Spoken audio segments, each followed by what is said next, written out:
In celebration of Women's History Month, the City of Atlanta Department of Watershed Management would like to acknowledge female pioneers that made an impact in their unique innovations. These women have made significant contributions in water and environmental industries. Mary Anderson was a real estate developer, a scientist, and the inventor of the Windshield Wiper blade. She was born on February 19, 1866, in Greene County, Alabama. In 1889, Anderson moved with her mother and sister to Birmingham, Alabama. After settling in, she built Fairmont Apartments on Highland Avenue. By 1893, Mary moved to Fresno, California, where she operated a cattle ranch and vineyard. While taking a trip to New York City in the winter of 1902, Anderson observed a trolley motorman driving with both pans of the double front window open because of difficulty keeping the windshield clear of falling sleet. She returned to Alabama and hired a designer for a hand-operated device to keep a windshield clear and had a local company produce a working model. She applied for and was granted a 17-year patent for a windshield wiper in 1903. The device consisted of a lever inside of the vehicle that controlled a rubber blade on the outside of the windshield. The lever could be operated to cause the spring-loaded arm to move back and forth across the windshield, and a counterweight was used to ensure contact between the wiper and the window. Similar devices were made before this, but Mary's was the first to be effective. After the patent expired in 1920, the automobile manufacturing business grew exponentially. And in 1922, Cadillac became the first car manufacturer to adopt the wipers as standard equipment.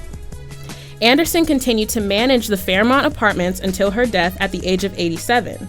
She was inducted into the National Inventors Hall of Fame in 2011. Josephine Garrus Cochrane was born March 8, 1839 in Ashtabula County, Ohio. She invented the first commercially successful automatic dishwasher, which she constructed together with mechanic George Butters. Cochrane was the daughter of a civil engineer and the granddaughter of an inventor who was awarded a steamboat patent. She was raised in Valparaiso, Indiana, where she attended private school. Being unhappy with her servants tending to her fine china carelessly, Josephine decided to wash the dishes herself. After spending a number of mornings in the kitchen washing dishes by hand, she decided to design a machine that could do the work for her. Her creation consisted of wire compartments for plates, cups, and saucers. The dishes were placed inside a wheel that laid flat inside a copper boiler. A motor turned the wheel, pumping hot water and soap from the bottom of the boiler over the dishes. It was difficult to physically construct her design at first, but she received help from mechanic George Butters and received her first patent on December 28, 1886.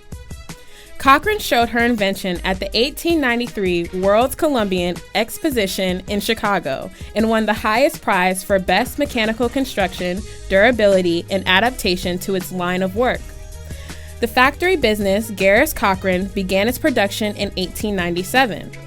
Josephine passed away on August 14, 1913, in Chicago, Illinois. In 2006, she was inducted into the National Inventors Hall of Fame. While celebrating women's history in the water and environmental industries, the City of Atlanta Department of Watershed Management is commemorating these water pioneers for the entire month of March. Be on the lookout for a series of videos that will include distinctive innovators.